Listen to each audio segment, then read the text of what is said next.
Forests are essential part of our planet. They provide us with important ecological resources. Unfortunately, we cut the trees to meet our never-ending demands. Forest fire also have damaging effect on life forms and impact our lives. To reverse this, WRCS has been actively working on this issue. First, we collect the seed of native plants, bag them and prepare them into seedlings. These seedlings are then brought to the nursery where they are tended and nurtured until they grow into saplings by us.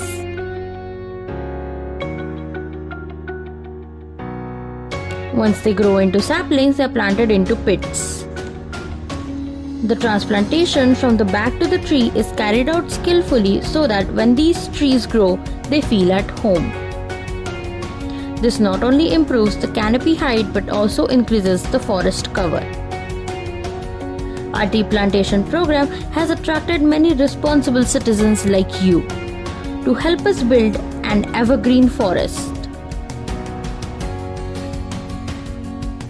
This journey has been long and difficult, but we would like to thank our dedicated director Jayant Kulkarni and project manager Sunil Kale as we are witnessing a green revolution in its true sense.